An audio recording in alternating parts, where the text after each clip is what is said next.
હાલ સ્થાનિક સ્વરાજનું ઇલેક્શન છે। સ્થાનિક એટલે કે તાલુકા પંચાયત, જિલ્લા પંચાયત, નગર પંચાયત। ધર્મ વિધર્મ આ શબ્દોથી 5 વર્ષમાં નિષ્ફળ શાસન અને પંચાયતી રાજની અંદર અધિકારી શાસન થયું છે। ત્યારે જિલ્લાના મતદારોનું મન ભટકાવવાની એક પ્રોપોગેન્ડા છે।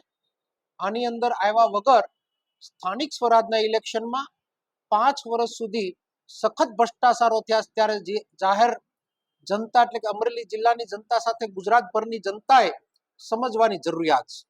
ભારતીય જનતા પાર્ટી ઇલેક્શનો આવે ત્યારે આવા નિવેદનબાજી કરી લોકોના મન ભટકાવી જાય, ત્યારે મતદારો એના મન ઉપર મક્કમતા રાખે, આપણને પડેલી મુશ્કેલીનો કોઈ પણ બદલો લઈ શકે તે મતથી લઈ શકાય। ત્યારે એ નિવેદન ઉપર હું વધારે કંઈ કહેવા માંગતો નથી। એ કોને વિધર્મી કહેવા માંગે છે એ તો જે બોલનાર વ્યક્તિ છે એ જ જવાબ આપશે।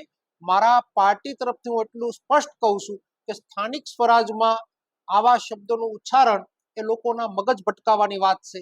સ્થાનિક સ્વરાજના ઇલેક્શનમાં લોકો મત નાખવા જાય પહેલા આપને પડેલી મુશ્કેલીને યાદ રાખીને મતદાન કરે, અને એ નિવેદનનો જવાબ કોકિલાબેન જ આપશે।